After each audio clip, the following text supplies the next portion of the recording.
Dear students, आज मैं आपको chapter acid base and salts, acids bases and salt start करने जा रहा हूं। क्लास 10th का केमिस्ट्री का चैप्टर है एसिड बेसिस एंड साल्ट। जैसा कि आप नाम सुन रहे हैं, ये 3 नाम है, लेकिन इसमें दुनिया का जितने कंपाउंड्स है वो सारा आ गया। Actually what is the meaning of this?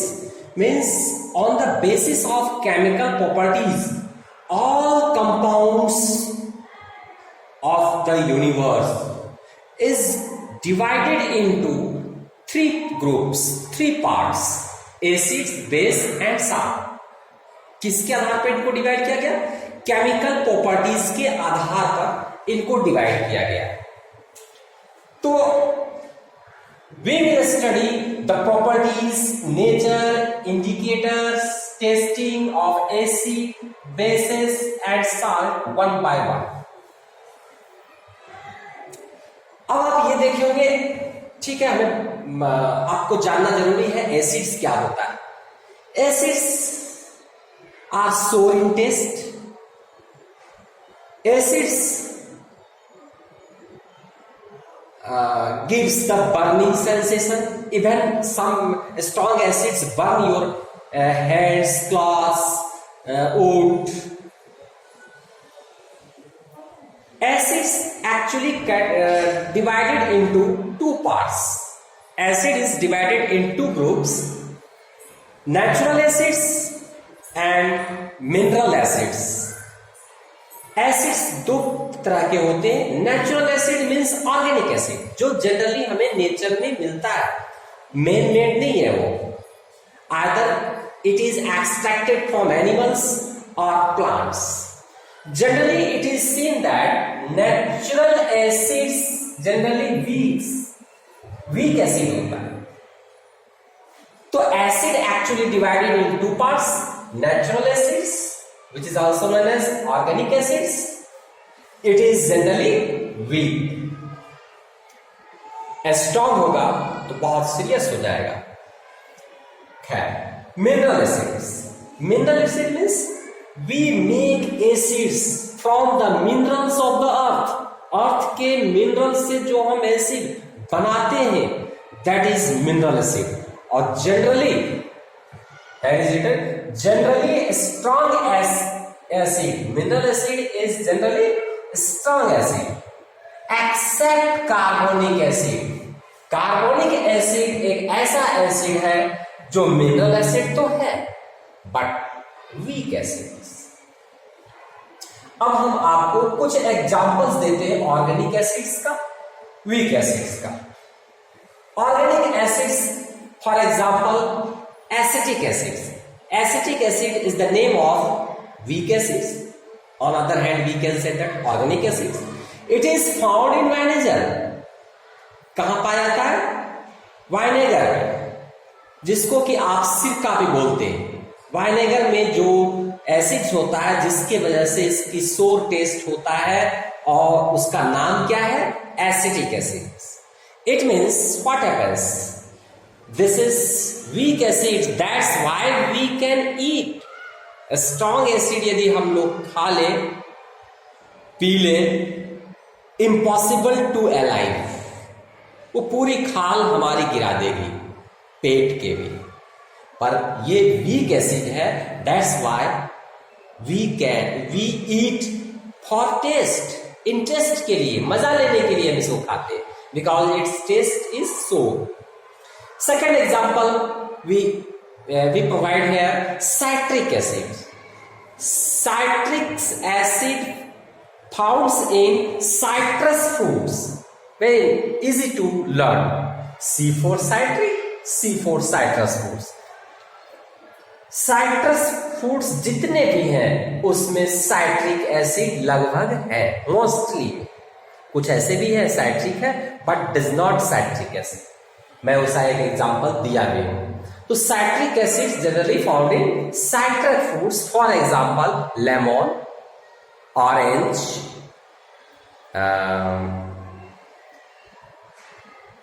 apple that you if it feels some citrus taste, it means that is due to citric acids. And also in unripe mangoes citric acid is present, that's why its taste is so. Second, oxalic acids.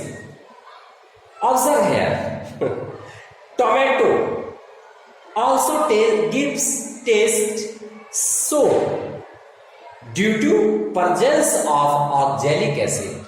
Oxalic acid present in tomato. Lactic acid, आपका दूध खट्टा हो जाता है, फट जाता है, खराब हो जाता है due to presence of lactic acid. Bacteria के एक्शन से वह आपका जो मिल्क है उसमें क्रिएट होता है, उसमें सिंथेसाइज हो जाता है। कौन सा एसिड? Lactic acid. उसके बाद आपने देखा होगा चींटी काटती है, खुजलाने लगते हैं, दैट फील्स इरिटेट में इरिटेट करता है, सूजन हो जाती है, स्वेलिंग हो जाती है। या तितैया काटता है, nettle leaf sting, nettle leaf तितैया या आंट स्टिंग, ये हमें इरिटेट करता है। आंट जब काट लेता है हम खुजलाने लगते हैं। Why? Because ant inject in my body formic acid, जिसको कि हम मेथानोइक एसिड भी कहते हैं। फॉर्मिक एसिड हमारे बॉडी में इंजेक्ट कर देता है। कौन? आंट स्टिंग और नेटल लीफ स्टिंग। यह एसिड हमें खुजलाने लगता है, हमें बर्निंग सेंसेशन देता है, स्वेलिंग आ जाती है आफ्टर बाइटिंग ऑफ या स्टिंग ऑफ आंट और नेटल लीफ। व्हाई?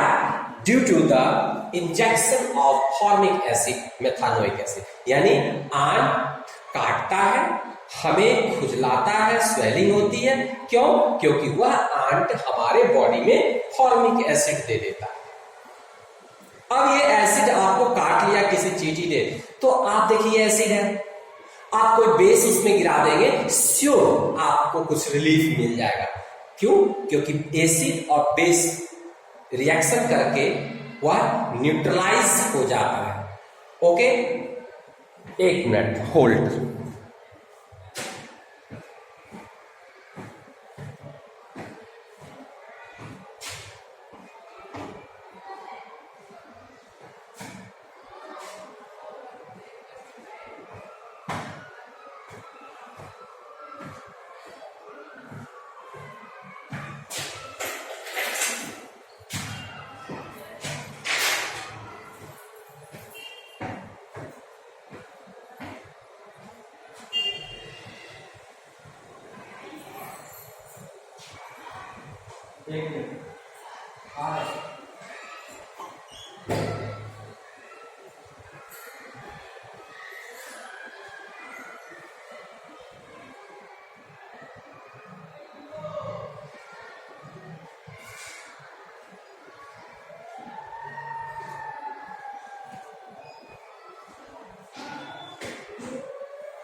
तो आपने क्या देखा कि चिड़िया जो काटता है और हमारी स्किन इरिटेट होता है या खुजलाता है या स्वेलिंग होता है, तो फॉर्मिक एसिड की वजह से। एसिड इंजेक्ट किया, उसमें कोई भी साल्ट आप डाल दीजिए, रिलीफ मिलेगा, because acid will react with base and form salt, that's all. तो ये सारा मैंने आपको बताया नेचुरल एसिड के बारे में, वीक एसिड के बारे में, और दूसरा है मिनरल एसिड जो जनरली स्ट्रॉन्ग एसिड होता है। कौन कौन से स्ट्रॉन्ग एसिड्स होते हैं? Strong acids hydrochloric acid, sulphuric acid, nitric acid, all these acids are strong acids.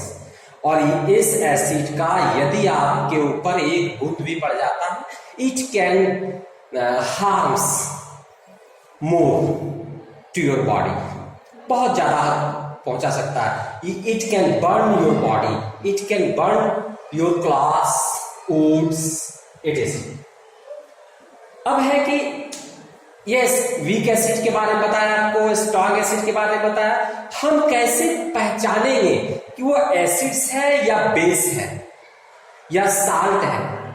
खैर, साल्ट के बारे में हम बाद में बताएंगे। एसिड्स और बेस की पहचान देखिए पहले। साल्ट जनरली न्यूट्रल होता है और एसिड का अलग नेचर होता है, बेस का अलग नेचर होता है। तो कुछ इंडिकेटर्स हैं जिससे कि हम समझ सकते हैं कि गिवन कंपाउंड्स इज एसिड और बेस।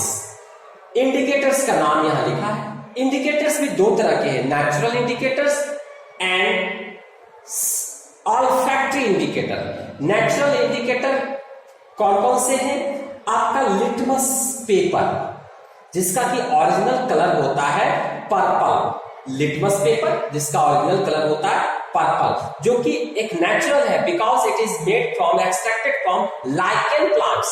लाइकेन प्लांट से इसको बनाया जाता है, इसलिए ये आपका ऑर्गेनिक और नेचुरल इंडिकेटर्स है। इसमें क्या होता है, जब आप इसको एसिड के सॉल्यूशन में डालेंगे तो लिटमस पेपर ब्लू हो पहले से या पर्पल हो। ब्लू कैसे हो जाता है? जब बेस डाल देते हैं तो ब्लू हो जाता है और ओरिजिनल लिटमस पेपर का कलर पर्पल होता है। तो जब हम ब्लू या ओरिजिनल कलर पे हम एसिड डाल देंगे, इट विल चेंज टू इन रेड कलर, और यदि उस पे बेस डालेंगे रेड पे तो वो ब्लू चेंज हो जाएगा।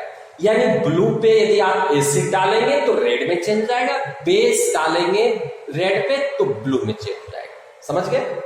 यानी आप लिटमस पेपर पे, यदि ब्लू लिटमस पेपर पे आप एसिड डालेंगे तो किस में चेंज हो जाएगा? ब्लू लिटमस पे यदि एसिड डालेंगे तो रेड में, और रेड लिटमस पेपर पे यदि आप बेस डालेंगे तो वह लिटमस पेपर ब्लू में चेंज हो जाएगा। That's all. उसी तरह से एक टर्मेरिक है, हल्दी। आपने देखा होगा यदि करी वगैरह आपके व्हाइट शर्ट पे गिर जाता है और मम्मी आपकी उसको साबुन से साफ करती है तो दाग छूटने के बजाय और वह रेडिश ब्राउन हो जाता है। Why? Because shop is basic in nature, base है सॉप। और टर्मेरिक जो है उसका नेचर है कि बेस से रिएक्ट करके वह उसका चेंज रेडिश ब्राउन हो जाता है, यानी रेड हो जाता है। और एसिड है तो रिमेन सेम रह जाता है। ठीक है। उसके बाद रेड कपेज भी नेचुरल इंडिकेटर्स है। रेड कपेज यदि आप उस पर एसिड डालते हैं तो रिमेन्स रेड ही रह जाएगा, लेकिन यदि आप उस पर बेस डालते हैं तो रेड कपेज यानी बंधा गोभी जो आपका है, लाल बंधा गोभी आपका ग्रीन हो जाएगा। कब? जब आप उस पर बेस डालेंगे। तो इसका मतलब है कि हमें पता चल जाएगा, आपको चेक करना है कि ये कोई कंपाउंड एसिड है या बेस है, तो आप हल्दी से भी चेक कर सकते हैं। यदि आपने एसिड डाला और उसके चेंज नहीं, दो कंपाउंड आपको दिया गया, एसिड एक बोतल में, एक बोतल में बेस, आपको बताया गया, पूछा गया आपसे कि आप बताइए किसमें एसिड है किसमें बेस है, तो आप एसिड डाल दीजिए टर्मेरिक पे, तो आप क्या देखेंगे? नहीं चेंज हुआ तो समझ जाइए कि वो बेस है। फिर आप बेस का बॉटल डाल दीजिए, रेडिश ब्राउन हो जाएगा तो आप श्योर हो जाइए कि वो बेस है। उसी तरह से फिर हम आपको दो बॉटल में, एक में एसिड एक में बेस हम दे दिए, और आपको पता नहीं है, मैं कहा कि आप कपेज से चेंज कीजिए, रेड कपेज से आप इसका चेक कीजिए कि कौन से बॉटल में एसिड है कौन से बॉटल में बेस है। तो आप क्या करेंगे, उस रेड कपेज पे पहला आप डाल दीजिए कुछ भी बॉटल, और सपोज वो ग्रीन हो गया, इट मींस बेस है। सपोज आपने किस डाला और नो चेंज हुआ, रेड ही रह गया, तो एसिड्स है। इसी तरह से एक और वैरायटी है, जैसे आपका ये नेचुरल इंडिकेटर था, ऑर्गेनिक इंडिकेटर था, एक होता है ऑल्फैक्टरी। ऑल्फैक्टरी मींस होता है स्मेल, शायद आपको नहीं दिख रहा होगा, मैं बोर्ड पर लिखा हूं, पीछे नीचे पड़ जाता है थोड़ा। ऑल्फैक्टरी इंडिकेटर्स मींस होता है स्मेलिंग, यानी कुछ ऐसे इंडिकेटर्स हमारे नेचुरल हैं जो कि स्मेल के थ्रू हम पता कर सकते हैं कि वो एसिड है या बेस है। फॉर एग्जाम्पल ऑनियन का स्मेलिंग आप लोग को पता होगा, तो ऑनियन पे आप डाल दीजिए गिवन कंपाउंड, यदि उसका ऑनियन की स्मेलिंग खत्म हो गई, स्मेललेस हो गया, स्मेलिंग डिस्ट्रॉय हो गया, तो समझ जाइए वो बेस है। और यदि स्मेलिंग रिमेन रह गया सेम, तो समझिए कि एसिड है। तो आप ऑनियन एक्ट से भी चेक कर सकते हैं कि एसिड है या बेस है। दूसरा है, तो उसमें क्या है, कलर चेंज नहीं हो रहा है ऑनियन से, स्मेलिंग, इसलिए इसको ऑल्फैक्टरी इंडिकेटर्स बोलते हैं। Olfactory words meaning is related to smelling. Next है वैनिला। वैनिला का प्लीजेंट स्मेल होता है। अब यदि आप उसमें बेस डालेंगे तो उसका प्लीजेंट स्मेल डिस्ट्रॉय हो जाता है, जबकि एसिड में उसका प्लीजेंट स्मेल रिमेन्स लगता है। तो आपने देखा, आज आपको मैंने ये बताया कि पूरे जितने भी दुनिया में कंपाउंड्स होते हैं, that is divided in 3 groups, acid, base and salt. उसके बाद आपको मैं बताया कि नेचुरल एसिड्स होता है और ऑर्गेनिक एसिड्स उसको कहते हैं, और एक मिनरल एसिड होता है।